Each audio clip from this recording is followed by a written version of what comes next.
I'm Cindy Santa Ana, Integrative Nutritionist for the Amen Clinics and your Wellness Wednesday host. Today I'm going to share some tips for blood sugar management and possibly even some weight loss. Every time our glucose levels spike, our pancreas produces insulin. Insulin then takes that excess glucose from the blood and shuttles it into our liver, our muscles, and our fat cells. After years and years of repeated assaults of doing this, insulin becomes less effective at its job, and this is called insulin resistance, which can lead to prediabetes, which can lead to type 2 diabetes.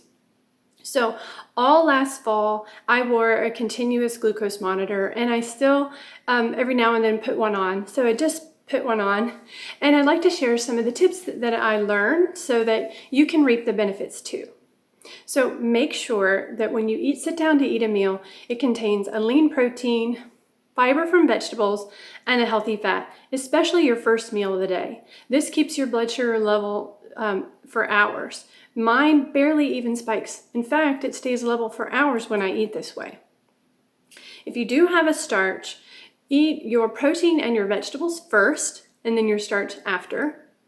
Don't eat simple carbs like pasta and rice, especially with dinner, because it will probably spike your blood sugar and stay elevated overnight. Food we take in is energy to use throughout the day. And when we take in excess carbohydrates, especially starchy carbohydrates and simple carbohydrates at dinner time, we're not really using those up. In fact, most of us are sitting down watching TV and that glucose never gets used up.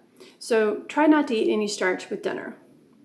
Then if you have a piece of fruit or a sweet treat after a meal, pair it with a healthy fat, like apples with nut butter or an orange with 2 walnuts. And then the best way to use up glucose after a meal is to go for a 10 to 15 minute walk after each meal. I measured my glucose on my monitor after each walk, and it went down exponentially after each meal. So this is a great way to use up that excess glucose.